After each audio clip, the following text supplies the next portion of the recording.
All right, everybody. Stocks by the numbers. Welcome back. Coming to you after the close here on Friday. Happy Friday. I hope everyone has a good weekend. Wanted to do a quick update here on SoundHound AI, ticker symbol SOUN, listed here on the NASDAQ. Stock closed $5.86, up almost a quarter, up about 4% here on the day. It shot up here, of course, as you all know, up to almost $8. Then we kind of been stepping down here. Earnings came out. That's the last time we looked at the stock, so we'll do an update from there. And again, just reviewing the numbers, you can see wider than expected loss, missing by about 25% on the EPS side and missing by about 3.33% on the revenue side. This was the next level of revenue because I know they were bringing in like 9 and 12. Yeah, see, 9, 6, 8, 13, and then boom, we're up to 17, right? The one thing that I notice as well, of course, is that the net margin percentage is climbing along with only a couple of million we're talking, right? So this is why the company is forecasting, future positive EBITDA growth. I believe it is 2025 they're expecting to go positive. But, they seem to be on the right track. They're constantly signing new deals, getting new clients. And then again, if you recall, when I did my update video, that article, they mentioned that they were receiving revenue from the mysterious chip maker that they mentioned that they didn't name by name, and a lot of people were speculating, oh, it's probably Nvidia. But we were talking about how, in my opinion, that is actually a very, very good sign for the business and the growth of the business. And there's even a couple of articles that came out, and I know some of these analysts talk about SoundHound gaining market share and, just showing their pertinence in the space, so to speak. But 586, right? So we're up 4%. The stock, of course, took a hit after those earnings missed. You can see we were stepping down, and then we broke, flattened out, popped back up, kind of flattened out. We were up nice today, as you see. Day range here, the high, 628. Stock right out of the gate here Friday morning was up 10, 11% to start the day off. And as you see, slowly stepped down. Looks like it was constantly bouncing off of this 20-day moving average. And then you can see a little rise there towards the end of the day. But what I want to show you is just a couple of these random trend lines that I drew out. I know it looks very messy, but I like to keep all trend lines if possible. And of course, again, as I mentioned last time on TradingView here, you have the option to extend the line indefinitely to the right, to the left. So what I'm showing you here is this purple line. That's the first line I want to show you here. And if we back up here, look at this. We have to go a year all the way back here, right? This was back kind of when we first started looking at the stock. Maybe it was like back here, January 23, February maybe. I don't remember exactly.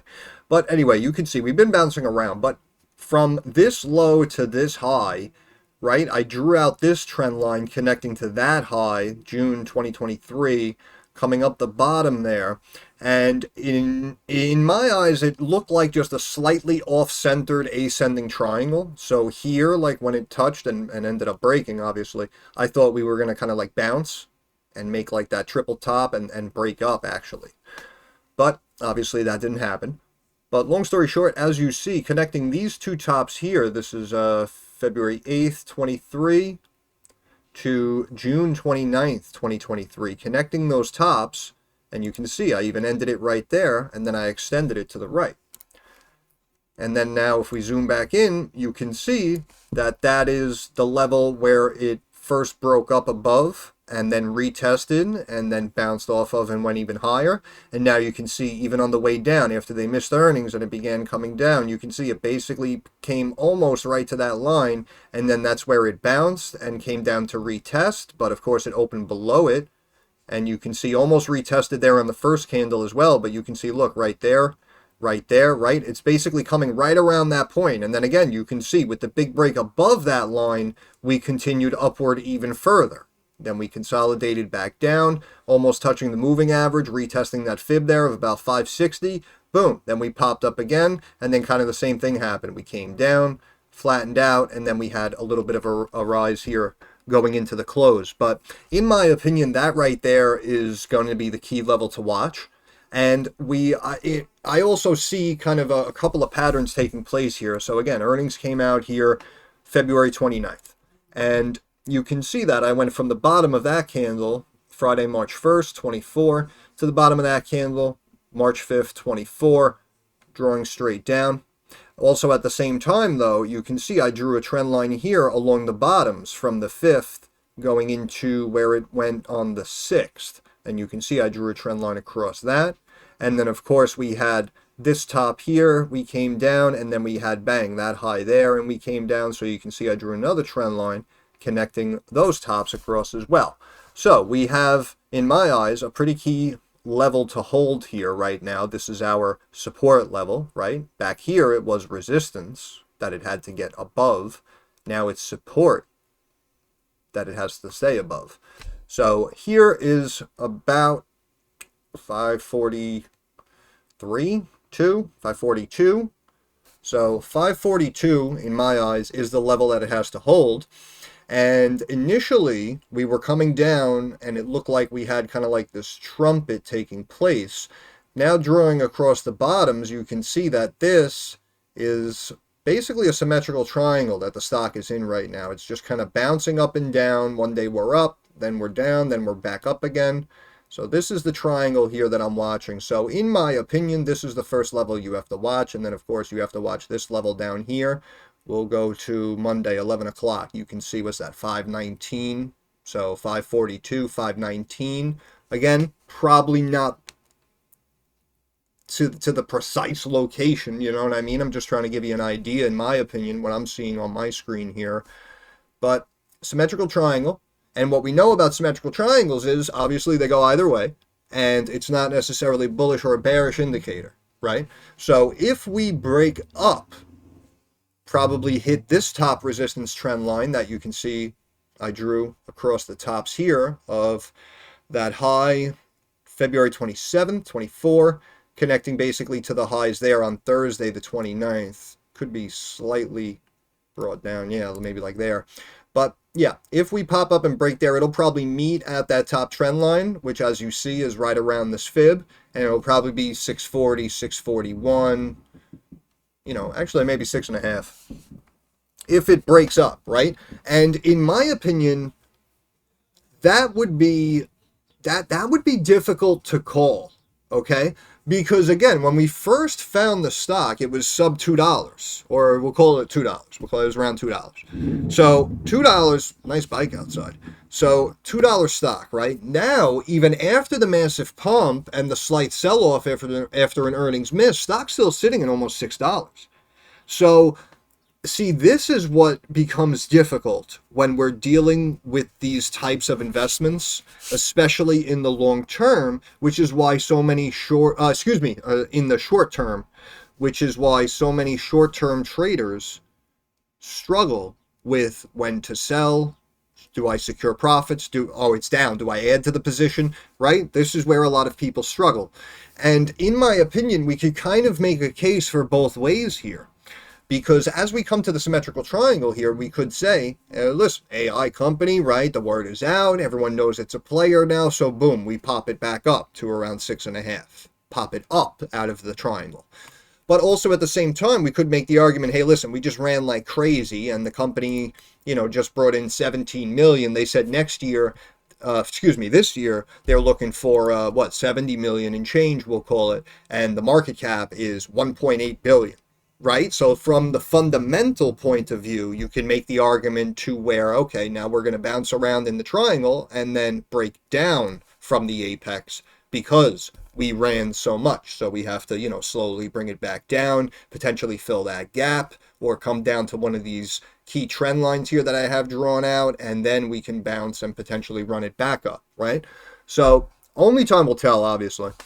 But in my opinion, I actually have a feeling they could break it down, but more importantly now you have to watch, in my eyes, this support trend line here, because we were swinging around here, the low twos, right? We came down to 160s, and then you can see that we had that big run up.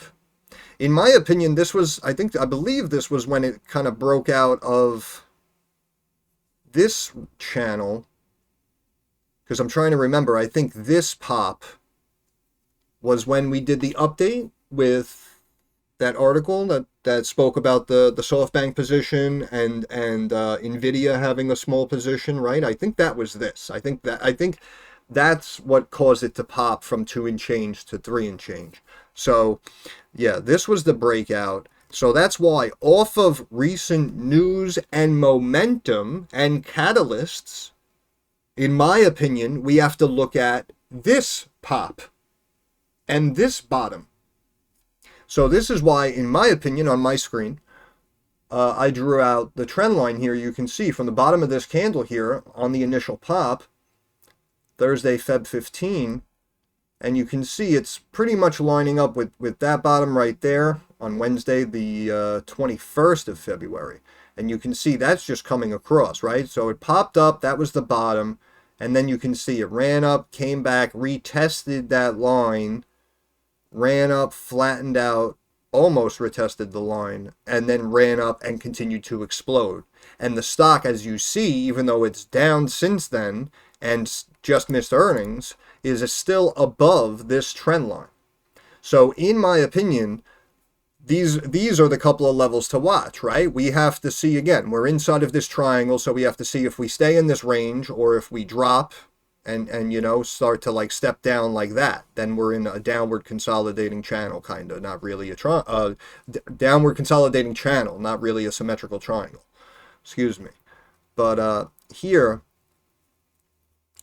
yeah, about 542, we have to see if it breaks. And then again, we have to keep an eye on this bottom trend line of this channel, maybe about 523, 5.25, we'll call it. And then we have to see, again, this is our now support trend line from the bottoms after our initial catalyst momentous pop, which, as you see, looks like around $5, right? So that, in my opinion, these are the couple of levels and potential patterns to keep an eye on here for the next week or so moving forward. Where's the apex?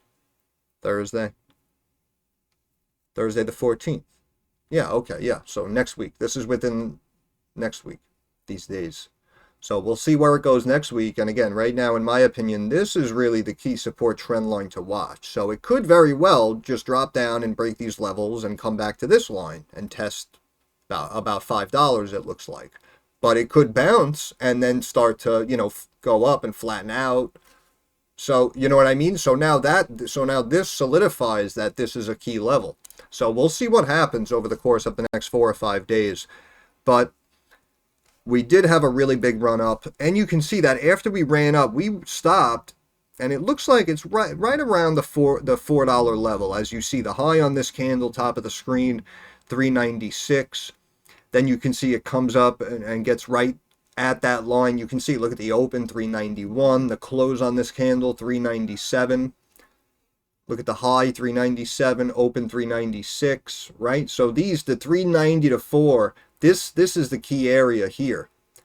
We got a high of 399, close at 396. All of these candles, high 397, open 395. Look at that, high 396, close 391.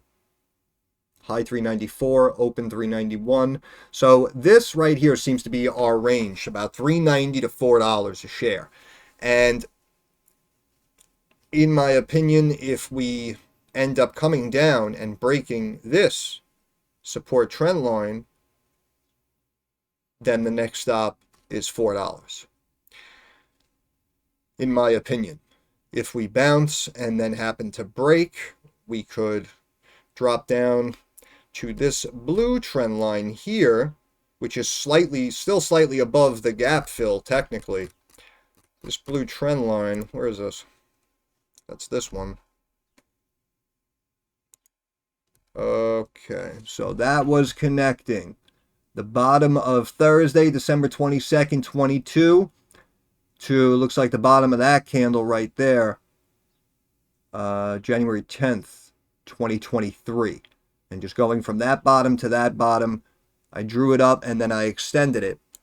And you can see that even months ago, you can see, look, when it broke that specific trend line, it actually tried to reclaim it and then rejected and came back down. And then you can see, look at this candle right here, came right up to it and then rejected, right? Look at these candles coming up and closing right near it, rejecting right near it. These two rejecting right near it. Here, here, here, with almost the bear candle forming there on that candle right there. I know it may be hard for you to see, but I'm just trying to show you. Again, it might not be the most precise trend line, but when it comes to doing some technical analysis, this is why I always like trend lines, because they do potentially show you a future picture. And, that's what I mean. Even like if we drew out all these trend lines and we were like back here, right? This is what I mean. We can say, oh, look at these trend lines. So if it drops and sells off, this could be the lows potentially. Then it'll bounce off, and then we have this trend line coming down across. So we'll see a potential rise to that, and it could stop there and resist and go back down, or it could open and pop up. And oh, look, it opened and popped up. Okay, so the next trend line on my screen looks like up here 286. So that might be the next stop. And then boom, news comes out. Now we're above 286. Oh crap, let's go back. Oh, look at this trend line up here now. Now this is 530. Oh my god, next stop might be 530. We have to see if it runs up now to test that top trend line resistance at 538, or if it's going to come back down, retest this trend line over here at 298, and then if we know if it breaks and closes below the trend line, then we could potentially come down and gap fill to 242. You understand what I'm saying? This is why I personally like to draw out all these trend lines and keep these on my screen. And of course, you mix that with a slew of other indicators. And again, I just want to say, remember, I may be more right than I'm wrong, and I might be impressing a lot of people, but I will say there are a lot of people out there who get more right than wrong, and they are successful. And everyone out there has a different strategy. If you look at it, everyone out there pretty much has a different strategy. And I know that a lot of the trading channels and stuff, everyone, it's basically all, tech analysis. I understand that, because again, tech is more for short-term trading. And that's why when we look at the fundamentals, you might not immediately have that reaction. But if we look at something and we potentially come to the conclusion, hey, this might be undervalued in the numbers, we're seeing a lot of, future growth here. And then all of a sudden, like you've been seeing with a lot of updates we've been doing, all of a sudden now, after all these months, these stocks are up 80%, 120%, 160%. You know what I'm saying? So that long-term growth, we're seeing it. Really more happens in the numbers. And the short-term returns is more about tech analysis. Oh, we have a head and shoulders pattern lining up, so we're going to break the neckline potentially, and if we do, I can jump in puts, and we could drop down here, 4%, and I can make whatever. You understand? So, they both go hand in hand. But the main point is, again, this is just my opinion. This is the way I do it, and everyone has different strategies, and even the tech traders out there, they all, some of them use trend lines. Some of them look for, bull flags mostly. A lot of other people I've seen just look for wedges. They look for ascending wedges, and then they try to time the break on the puts. They look for descending wedges, and then they, pile in with the calls and catch the pop out. So, everyone has a different strategy. Who looks at VWAPs, who looks at RSIs, MACDs crossing. I knew a guy who would just take a position because the stock hit a new 52-week low.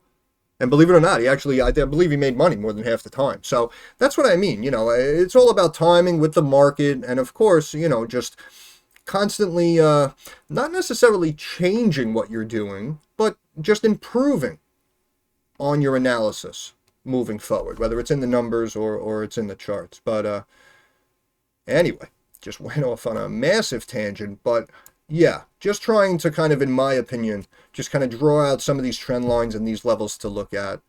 So again, 542 looking like, in my opinion, around that price. We'll see if we stay in the triangle and break.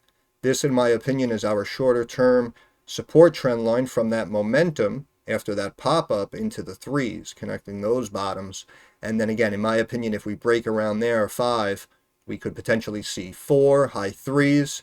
And then if we break there, honestly, in my opinion, I would say if it breaks here, and again, I know I'm predicting, but, taking a shot.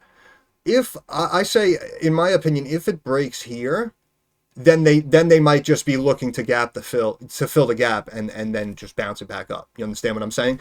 Because this is, almost 30%, about a third drop here, going from 6 to 4.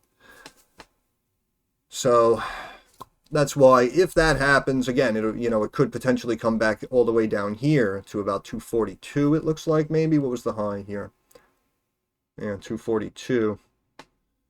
So 242 could potentially meet up with this trend line as well, right? Because that was going, see what I mean? So now if we break down here, then we can see, boom, we gap fill, right? And let's say it happens like right there perfectly. So what is that? Friday the 15th. That's 1 week from today.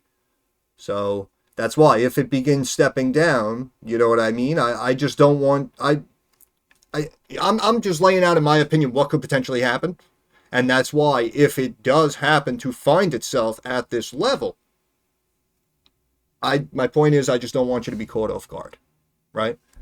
But here at this point, this is where it becomes difficult. And I know you're probably thinking, I don't know, what are you talking about? You've been looking at a stock for months.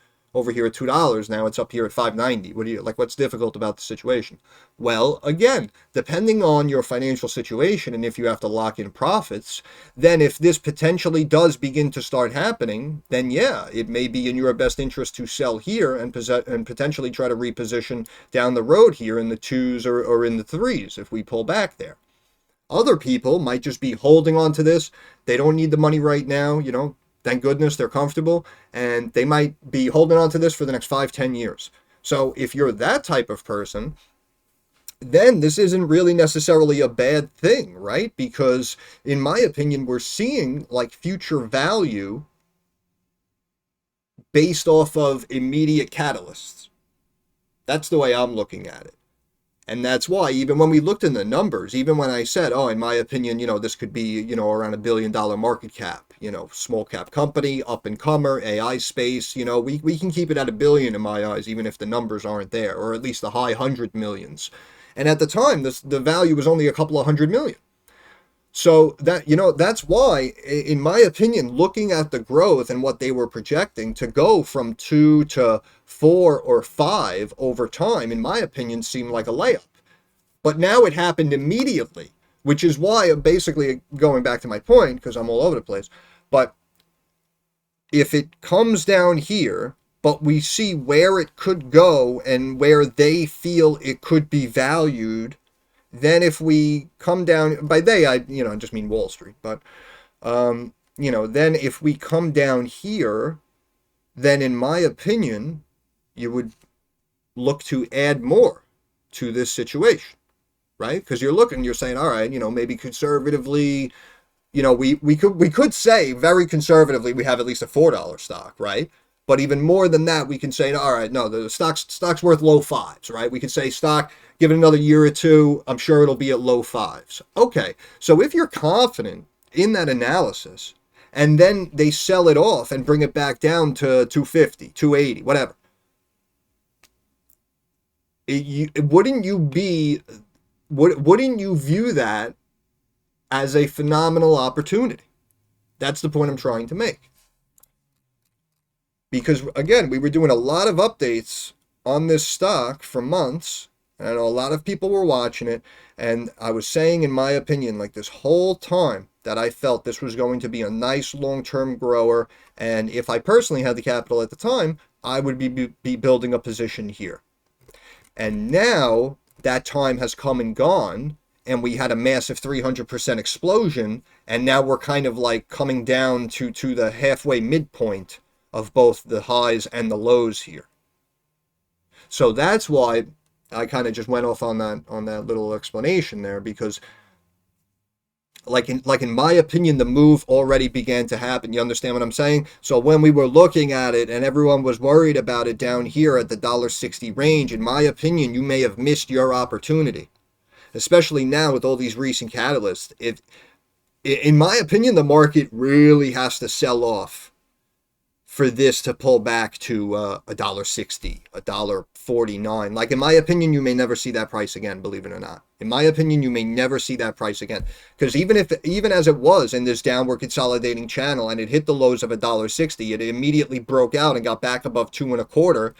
And then when that news came out, even without the extra volume and the FOMO coming in, and again, any potential ascending triangle that forced a breakup here, before all of that happened, it immediately went from 2.25 up to about 3.5, potentially $4. You understand what I mean? So this is why, very similar to something like an SMCI, not to go off on a tangent, which I always do, but I just want to show you again, and we'll look at stock charts on Sound real quick. Just give me a second. This right here, right? I mentioned for years I was watching this stock, and as you see, it was bouncing around from 36 all the way down to 16. Look at that. So if you were buying into this company, looking at the fundamentals, convincing yourself that there was growth, what the heck's going on, this should be worth more, and then it chunked down and hit new lows, and you potentially got emotional, lost faith, and then you liquidated the position. Yes, of course, we happened to pop and then drop even harder. But from that point, now the growth is coming in. And now you turn around and it's, holy crap, I was 110% correct. I knew it was a winner. All I had to do was just, stick to my guns, keep buying down here in this range where I had high conviction that it was going to grow over time and it was undervalued. So I would accumulate shares and build a position, and then boom. Yeah, it took a while, but believe it or not, most good investments do.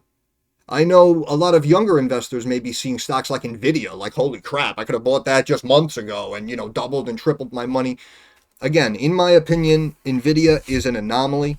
We're seeing everyone now moving into the AI space, and they are providing AI chips and stuff. So obviously, they are going to get the biggest immediate reward. But when looking at other stocks, and now again, see now SMCI's brand name in the space. Everyone wanted to buy it, looked to get in late. You have all these YouTube channels now analyzing it. Oh, well, what's the trade tomorrow? SMCI, right? So now all of a sudden it's a player. And this whole time, as it made no sense, you could have accumulated a position, again, probably with a cost basis, we'll call it even 30.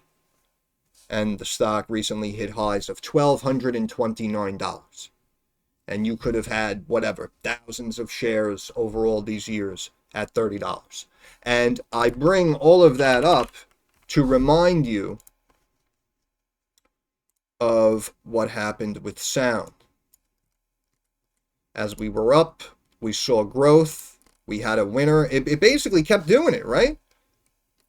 We had the flag in the upward, bang, okay, it doubled out, and then it went into several months of consolidation, and then boom, we had another run up, and then we began channeling down, consolidating, and then boom, it popped. You understand what I mean? So when you see these downward consolidating channels on sound companies, I will say, no pun intended, but on sound companies, right? Like if you saw something like this with like a Microsoft or something, let's say, right? More of a brand name company that people would feel more comfortable with. When you see those dips, in my opinion, that is when you accumulate and build a position. And I say the same thing, again, I always bring up a stock like Hershey. I said in the Discord the other day, I made myself just a couple of bucks on a quick trade because they beat Hershey up. It was down like 3% or something on Monday, and it was back down at like that 182 level. And I said, no, I'm going to buy a call. Then all of a sudden it's 185, 186. Then all of a sudden it's 188, 189. Now it's back up, 192, 195 almost. I looked for a brand name company to sell off that I had high conviction, had value there, and I bought it for a discount. I bought the dip and then I sold the rip. Now, granted, personally, I needed the money, so I took the quick trade, to be honest. However, that call went from 40 to over 800 2 days later. So that was a 2,000+% return potentially. If you bought when I did and happened to catch it, obviously at that high, it's probably worth even more. But you understand what I'm saying. So that's why, again, just to bring up the point of, my apologies, I'm in a Discord, obviously someone just joined. But as you see again, this is why I bring up, as it's stepping down, and we together came to the conclusion that there was some value here down the road. If it's down here, 160, 150, why is it so low? Why is it selling off? I thought it would hold 2. It's almost near 52-week lows. In my opinion, that is incorrect thinking. In my mind, if you are comfortable with your capital and you have consistent income coming in and you're building a position consistently, trying to add to it maybe every couple of days or every couple of weeks or even every couple of months, when you see something like this, you should get excited. You should get excited. Wow, I wanted to add to it back here at $1.85, but I didn't have any cash. And look, now it's down at $1.62. I'm buying more shares today.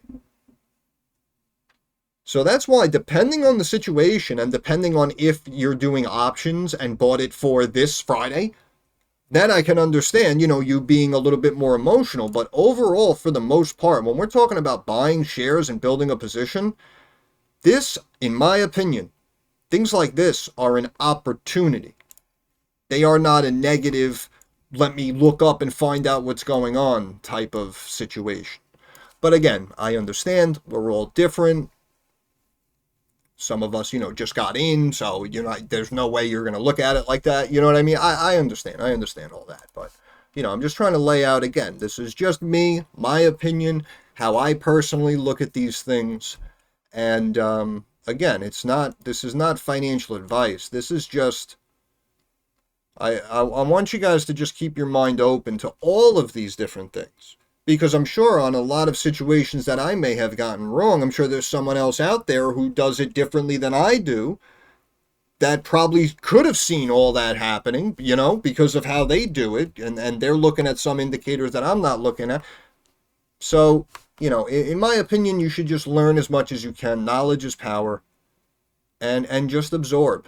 Just absorb. And that is for new investors and traders, and even if you've been doing it for 7, 8, 10 years, right? Knowledge is power. Learning more could never hinder your future success, if you will. But we have the pivot points on here, and we can see that we have a key level here at 565. Company hit a low today, 562, and then bounced. Looks like we closed at 586. So we could also potentially say that we ran up and now we're potentially flagging down. So I'm very curious to see actually how this turns out. Do we break down and retest back to $4, or do we pop up and go to $8, $9 next afterwards? So I'm very curious to see. But it did look like the MACD was about to cross and then flattened out. So again, I'm very curious to see what's going to happen. But I already told you about a bunch of my personal key trend lines that I'm watching. Here on the weekly, we can see resistance 687. Stock went up, that was 791, and then pulled back. We haven't retested that level, high 646. So yeah, we were still a ways away from retesting that resistance level this week. So we'll see if the stock, again, decides to come back down towards the lower half of the 5s. MACD just flew up and is looking good. Let's check the Bollinger Bands very quickly. RSI here on the weekly, still up pretty high. It's up here at around 79, in my opinion. It's above that 70 benchmark. A little high, in my opinion. But again, the word is out. People may still be climbing in. People may be looking at this right now saying, I don't care what the market cap is. I'm buying this. I think this is going higher over the next 3 years. You know what I mean? So that's why I say everyone's mentality is different. Everyone's strategy is different. Here on the daily, we can see RSI closed at about 63. So it could potentially be making that rebound back up to maybe that 70 benchmark before it decides to pull back. But again, we just kind of ran up a little bit after selling off. So we could see if this is just a little rebound and then we're going to step back down, or if we're now going to just break up and go back towards those highs. So we have to see. Top Bollinger Band on the daily, 770. And you can see we had that big pop, and I told you what happens with the Bollinger Bands. They widen out, do like that trumpeting, right? And you can see it almost went straight up here, this Bollinger Band. And then as the stock began to sell off, you can see it begins to curl and flatten out and find its top, which is the same thing that's happening probably down here with this Bollinger Band coming up. Oh no, it's not that far down. Okay, so it went like there. And you can see it's coming up right now, bottom Bollinger Band, $1.49.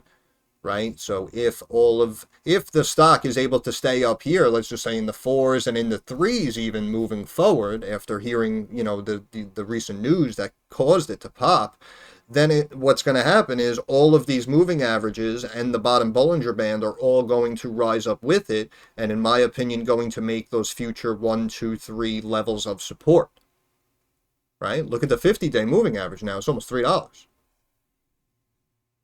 It was 2 3 weeks ago. Now it's 3. That's more important than you might think, in my opinion. But again, we're kind of middle of the road here at this current moment, in my opinion. So as I said, as I laid out earlier in the video, if we can make the case that it goes up, I can understand it. If we happen to sell off and we pull back to 5, sub 5, I can understand it. So, just wanted to give a little update of what I was seeing. And again, not everything is always going to happen and play out correctly, right? There are times where, and I'm talking about anybody, even you by yourself at home, you're looking at a stock, you see a resistance level up here, 132.50. And then all of a sudden the stock climbs up and breaks up, though. It doesn't reject, and it gets to like 133.28, and then it rejects. And you know what I mean? So sometimes we draw out these levels, we draw out these trend lines and these price points, these key levels to watch, and it obviously doesn't always pan out to the exact cent. But again, we have to work with what we have, try a bunch of different strategies, and find something that you're comfortable with, find something that works for you. But overall, again, I still like SOUN. And if your cost basis is like 2.5, if we're going to continue to see the growth and, again, the positive EBITDA coming out, then I can appreciate the fact, even if you'd want to average up. In my opinion, I can understand that, of course, but again, remember, the stock did just go on a massive run and markets are at all-time highs, so if we begin to sell off, something like SoundHound will absolutely, in my opinion, sell off bigly. But you can see, this is March 4th, we have these price target upgrades happening after the company just missed earnings, right? So in my opinion, I view that as a positive. You can see H.C. Wainwright raises SoundHound AI's price target to 7 from 5, again, after they missed earnings, maintains buy rating. This talks about Big Bear, of course, because apparently all of these AI stocks are connected. If one does well, the other one starts running. All right, I get it. SoundHound AI maintain at buy. Yes, we just looked at that, from 5 to 7. Okay, supercomputer market growing. Golden Cross. Subscription backlogs. Yes, I wanted to look at this as well. And you can see, look at this. Wedbush analyst reiterated an outperform rating, raised price target from 5 to 9. So this guy swinging for the fences. Shout out, little respect there. My man Dan giving a big beefy price target. Okay, and we can see right here, its subscription and bookings backlog for fiscal year 23 increased 100% year over year to $661 million, fueled by strong product royalties and strength in the automotive segment, noted the analyst. And we can see here guidance moving forward again for 24, 63 to 77, in line with estimates of around 70, and expects to see positive adjusted EBITDA, as it is well positioned to capitalize on the demand for AI chatbots. So this is what I mean. If we're, look at this, Sync3, acquired Sync3, will make it the largest U.S. provider of voice AI for restaurants, extending its market reach to over 10,000 signed locations and boosting boosting deployment of generative AI capabilities into its product portfolio. So this is why even here we have Cantor Fitzgerald analyst comes out, reiterated overweight rating, raised price target from 360 to 580.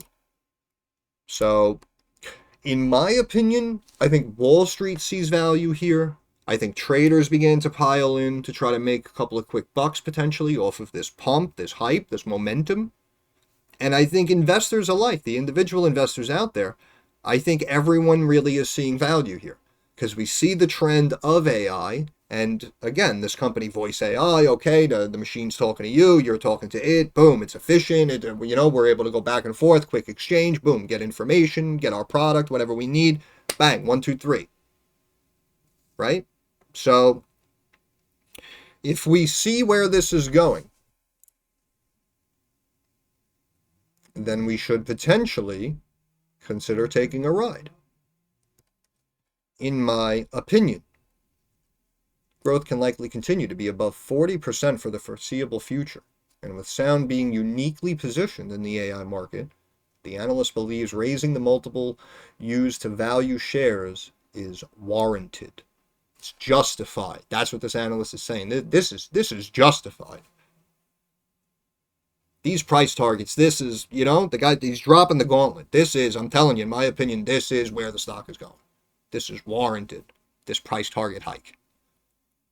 So, I don't know, I'm seeing a lot of like 5s and 7s, and that guy over there had 9 as a price target. So that's what I'm saying. We could potentially be forming that bull flag that we looked at before, and we could potentially pop out. But also, yeah, like I said, that backlog growing 100% year over year. I mean, again, just looking at the numbers and what we're being told and reported on here, it really looks like we're going to have some steady growth here from this level.